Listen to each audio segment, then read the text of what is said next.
इस्तीफा तुमको देना होगा और देना होगा देना होगा। साहब अब तो मोदी के इस्तीफे का भी तो मुतालबा कर रहे हैं वो कि मोदी भी इस्तीफा दे। असल में मैं भी एक जेंजी हूँ, आप भी जेंजी है, लेकिन जैसे उन्होंने किया वैसे हम नहीं कर सकते, बिल्कुल भी हम नहीं कर सकते। जंतर मंतर में ऐसा हो गया, ये हो गया, पुलिस ने ये कर दिया। बांग्लादेश को मत भूलिए, अभी 4 दिन हुए हैं। अब ये पता लग रहा है कि all these are Pakistani based. अब ये देखिए बांग्लादेश बनने वाला है और इस वक्त वो आग आपके घर में लग चुकी है। काश पाकिस्तान में भी कॉकरोच पार्टी जैसी पार्टी बने और उसका नाम हो कीड़े मकोड़े पार्टी। भारत जैसा भी है, बहुत सारी चीजें जो हमें भारत से आज सीखनी भी चाहिए। हमारी यूथ इतने % यूथ तो फलाना है, ये क्या कर रहे हैं। मैं एज अ पाकिस्तानी इंडियन को अप्रिशिएट करूंगा कि जिस तरीके से जेन जी ने अपने आप को बनवाया है। अरे यहाँ भी तो पेपर्स आउट होते हैं, मैट्रिक इंटर की तो बात छोड़ दिए, OA लेवल्स के भी पेपर यहाँ पे आउट हो जाते हैं। भारत इस वक्त मोदी के खिलाफ है, भारत का नौजवान इस वक्त मोदी के खिलाफ है। बॉटम लाइन ये है कि your protest has been hijacked. नमस्कार दोस्तों, स्वागत है आप सभी का हमारे एक और धमाकेदार वीडियो में। वीडियो को शुरू से अंत तक देखते रहिए। वीडियो अगर पसंद आए तो वीडियो को लाइक कीजिएगा, चैनल को सब्सक्राइब कीजिएगा। चलिए वीडियो शुरू करते हैं। बवाल यह नरसंहार, लक्ष्य को चिरे हर अक्षर बान, छुड़ तेरे पीछे हो धड़कन जाम, बेटे गाड़ी से न कर। बात करेंगे जी यंग ब्लड के हवाले से, नौजवानों के हवाले से। और नौजवान आजकल ऐसे ऐसे काम कर रहे हैं कि यकीन जानिए कि हम परेशान होकर रह गए हैं। असल में मैं भी एक जेंजी हूँ, आप भी जेंजी है, लेकिन जैसे उन्होंने किया वैसे हम नहीं कर सकते, बिल्कुल भी हम नहीं कर सकते। इंडिया की जेंजी वो अपने उनकी गवर्नमेंट अच्छी है, गवर्नमेंट उनकी अच्छी है। अच्छी मतलब ऐसे है कि अब वो लड़ने उनके साथ हैं सारे। जितने सेलिब्रिटीज हैं जो भी हैं वो खुद निकले हैं बाहर, लेकिन अगर हमारे यहाँ पे निकले तो कुछ जो हैं वो अपने बंकर्स में चले जाएंगे, कुछ बाहर चले जाएंगे अपने आप को सेव करने के लिए। इस्तीफा तुमको देना होगा और देना होगा देना होगा। मोदी सरकार इस वक्त समझ रही है कि शायद ये जो इस्तीफे के बयानात सामने आ रहे हैं ये कोई आम सा मामला है। अरे मत भूलिए कि किस तरह से काकरोच जनता पार्टी ने रातों रात जो है वो लाखों करोड़ों की तादाद में नौजवानों को एक प्लेटफॉर्म पे जमा कर लिया है। ये भाई वो वाला जमाना अब चला गया है, आप पुराने दौर में रह गए हैं। आप बांग्लादेश को मत भूलिए, अभी 4 दिन हुए हैं और इस वक्त वो आग आपके घर में लग चुकी है, लेकिन आपको समझ नहीं आ रही। भारतीय सियासत में गुज़िश्ता एक दहाई से ये तासुर मजबूत होता गया है कि मोदी के खिलाफ मौसर अवामी तहरीक खड़ी करना नामुमकिन हो चुका है। मोदी, हम जानते हैं कि इंतहा पसंद सोच एक दहशतगर्द का नाम है जो इस खित्ते को हमेशा खतरे में डालता आया है। आजाद जम्मू कश्मीर में भी दहशतगर्दी करवाता है, बलूचिस्तान में भी दहशतगर्दी करवाता है, KPK में भी दहशतगर्दी करवाता है।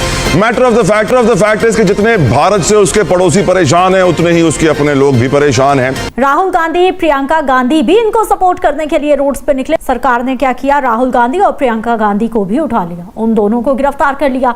साहब अब तो मोदी के इस्तीफे का भी तो मुतालबा कर रहे हैं वो कि मोदी भी इस्तीफा दे। उनके जो चीफ जस्टिस हैं वो अपनी यूथ को कह रहे हैं कि भाई आप कॉकरोच हो। फिर रिजल्ट ऐसा ही आना था। काश पाकिस्तान में भी कॉकरोच पार्टी जैसी पार्टी बने और उसका नाम हो कीड़े मकोड़े पार्टी। मुखफ़्फ़ उसका क्या हुआ, KMP। और फिर ये कीड़े मकोड़े हर मुकद्दस गाय को नोच के रखते हैं। भारत के दारुल हुकूमत नई दिल्ली में स्टूडेंट इस वक्त सड़कों पे हैं, डंडे खा रहे हैं, मारे खा रहे हैं, सरकार की जो है वो दहशत बर्दाश्त कर रहे हैं, तशद्दुद बर्दाश्त कर रहे हैं, लेकिन उसके बावजूद कह रहे हैं भाई हमने छोड़ के नहीं जाना। बात यह है कि 11-12 साल से जो बबल्स बनाए हुए थे मोदी मीडिया के तवस्सुत से मोदी हुकूमत ने, वो बबल्स अब फट रहे हैं।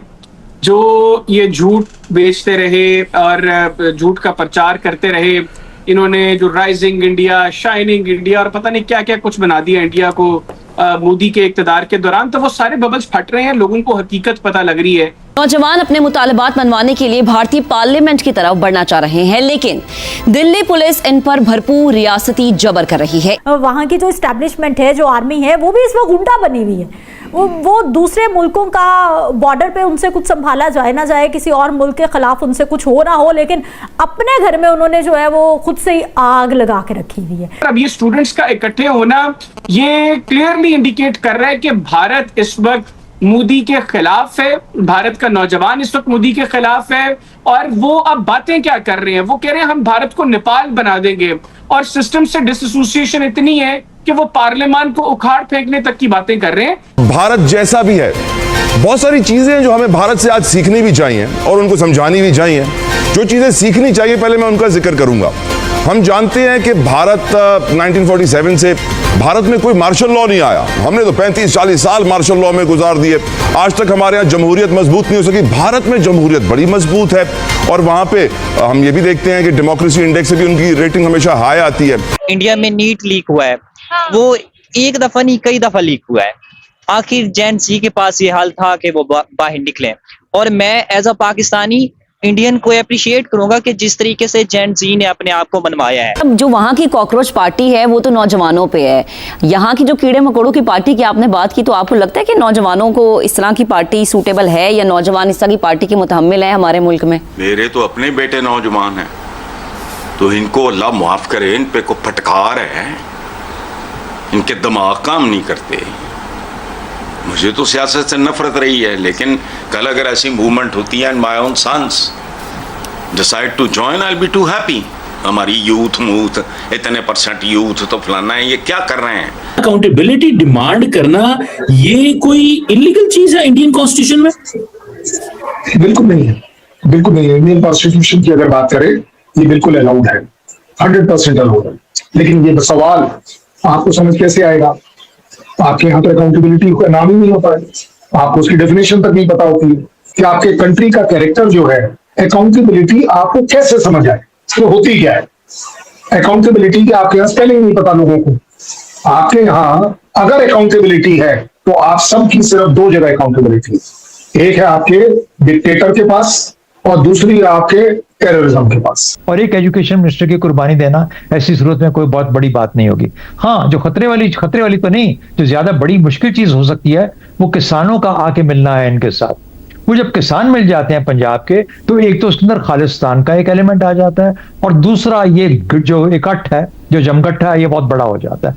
अब ये क्या क्रिएट कर रहा है अपॉर्चुनिटी? ये क्रिएट कर रहा है ऑपोजिशन पार्टीज के लिए, लेकिन ऑपोजिशन पार्टीज तो खुद गुलाम है हिंदुत्व की तमाम। और नौजवान जो बात कर रहे हैं वो शायद अब इस सिस्टम में बेहतरी की बात नहीं कर रहे, वो एक बिल्कुल नए सिस्टम की बात कर रहे हैं। वो कह रहे हैं अगर इन्हीं लोगों के साथ, इन्हीं घटिया और जाहिल लोगों के साथ इस सिस्टम को चलाना है, तो उससे बेहतर है कि हमें एक नया सिस्टम दिया जाए। रवायती हरीफ तो हमारा है ही, दुश्मन तो हमारा है ही, लेकिन वो तो अपना खुद दुश्मन बन गया। सब मुखालिफ हुए पड़े हैं, यंग ब्लड सड़कों पर है। मोदी सरकार एक दहशतगर्द मुल्क है, और इस दहशतगर्द मुल्क से ना उसके अपने शहरी महफूज हैं, ना उसके स्टूडेंट महफूज हैं। ये साबित हो गया दुनिया ने।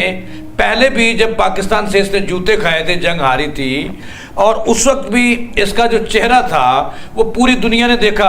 मैं ये सोचने पर मजबूर हुआ कि हमारे मुल्क के अंदर भी तो नाम लिखने वाले को पढ़ा लिखा कहा जाता है, 8,500 रुपए माहाना खर्च करने वाले को रईस कहा जाता है, लेकिन फिर भी हमारे यहाँ भी तो पेपर्स आउट होते हैं। मैट्रिक इंटर की तो बात छोड़ दिए, OA लेवल्स के भी पेपर यहाँ पे आउट हो जाते हैं। हमारे यहाँ भी तो तालीम का निज़ाम तबाह बर्बाद है, लेकिन सैडली हमारे यहाँ ऐसे एहतजाज करते हुए हम तलबा को देख नहीं रहे। वजह बड़ी सिंपल है, शायद हमारे जमहूरी निज़ाम में इतनी बेहतरी नहीं आई कि जमहूरियत का हुस्न हम यहाँ देख सकें। तो मैं समझता हूँ कि हमें अपने डेमोक्रेटिक निज़ाम को मैच्योर करने के लिए दुनिया की कामयाब डेमोक्रेसी से सीखना ज़रूरी है, चाहे वो भले हमारा दुश्मन भारत ही क्यों ना हो। यूँ लगता है कि बेशक तहजीबी तौर पर इस आवाज़ का उठना कम से कम मेरे कानों को तो भला लगता है, अच्छा लगता है, लेकिन क्या हिंदुस्तान इससे उलट पलट हो जाएगा? ऐसी हर किसी चीज नहीं होगी, तलपट नहीं होगा, कुछ नहीं होगा। मोदी के पास इतनी सियासी ताकत, इतनी रियासती रिसोर्सेज हैं कि वो इन चीजों को मैनेज कर सकता है, कर भी लेगा। और मुझे लगता है कि ये एक अच्छा एग्जाम्पल है बाकियों के लिए भी, जो कि अपने हकूक के लिए कभी आवाज उठाना चाहें, लेकिन इसमें खौफजदा होने की किसी और मुल्क के लिए, किसी और रियासत के लिए या हिंदुस्तान के लिए मुझे कोई चीज नजर नहीं आती। सही। शुक्र है कि आज उसके अवाम को पता चल गया कि मोदी और मोदी सरकार वाकई तखरीबकार है, दहशतगर्द हैं, इनसे कोई महफूज नहीं, ना दुनिया के अंदर ना उनके अपने मुल्क के अंदर। फराज भाई, मैं एक और बात बता दूं, अगर इन्होंने इसी तरीके से चीजों को आगे चलाया जो अभी तक मामलात इंडिया में चल रहे हैं, तो वो वक्त दूर नहीं है जब बीजेपी के वज़रा को समेत मोदी के भारतीय इनके घरों से निकालकर इनको नंगा करके चौकों चौराहों में उल्टा करके लटकाएंगे। अब ये देखिए, बांग्लादेश बनने वाला है। बांग्लादेश में भी स्टूडेंट मैदान में आए थे और वो कोटा सिस्टम के खिलाफ, बिल्कुल हुकूमत का तख्ता उठा दिया। अब लाशें गिरने की देर है कि अब मोदी की जान छूटना मुश्किल हो गई जी। किसानों से तो 1 साल बाद छूट गई थी, अब नौजवान जो है वो इंडिया पे राज करेगा। कल साहब आपको पता है पैलेट गन्स मारी गई हैं, कश्मीरियों को तो मारी आपने क्योंकि उनका वाली वारिस कोई नहीं था। इंडिया के स्टूडेंट्स दिल्ली के अंदर जो मेरिट एंड अकाउंटेबिलिटी की बात करें, आपको नहीं लगता कि पैलेट गन्स मार के क्राइम किया गया? बिल्कुल आप ठीक बोल रहे हैं, ऐसा बिल्कुल नहीं होना चाहिए। लेकिन ये बात आज आपके मुंह से सुन के बड़ा अच्छा लगा, क्योंकि आपका कहना था हमेशा से कि आप पैलेट गन सिर्फ JNK में चलाते हो, उसकी आवाम पर, और कहीं नहीं चलाते हो। पैलेट गन मैंने तब भी आपको कहा था और आज भी कह रहा हूँ, पैलेट गन दुनिया की नहीं, ये आपका अपने कंट्री का कैरेक्टर आप बड़ी जल्दी से निकाल लेते हो। प्रॉब्लम ये है, मैं कई बार आपको सजेस्ट किया कम बोलो तो अच्छा बोलोगे, आप जल्दबाजी में ज्यादा बोल जाते हो तो सच निकल जाता है आपसे।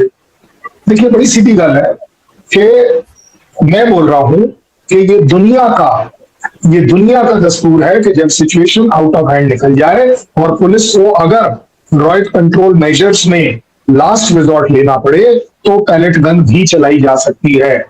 POJK के ऊपर पाकिस्तान आर्मी द्वारा जो लाइव बुलेट चलाई जाती है, ऐसा दुनिया में कहीं नहीं होता है, सिर्फ अकेली एक कंट्री में होता है। लेकिन मैं उसको कंपेयर नहीं करूंगा। तो प्रोटेस्ट किया है, बड़े अच्छे तरीके से किया है। अगर हम करेंगे तोड़ फोड़ करेंगे, अपने ही मुल्क का नुकसान करेंगे। शहरियों के हकूक होते हैं और शहरियों की शिकायत होती हैं, उसके लिए आवाज उठानी पड़ती है। अगर हम भूल गए हैं तो ये दूसरी बात है, लेकिन हम उस हद तक भूल चुके हैं कि हमें लगता है कि हर ऐसी आवाज इनकलाब, तो इनकलाब नहीं होगा। ये देखिए असल में जो सबसे बड़ी अपनी इंडिया की जो सबसे बड़ी हिफाजत है किसी इनकलाब के खिलाफ, वो उसका अपना साइज है, हुजम है। इतना बड़ा मुल्क है कि वहां पर एक सोच रखना या एक सोच को गालिब करना तकरीबन नामुमकिन है। जंतर मंतर में ऐसा हो गया, ये हो गया, पुलिस ने ये कर दिया, और दिस एंड दैट, दुनिया भर की चीजें। अब ये पता लग रहा है कि all these are Pakistani based.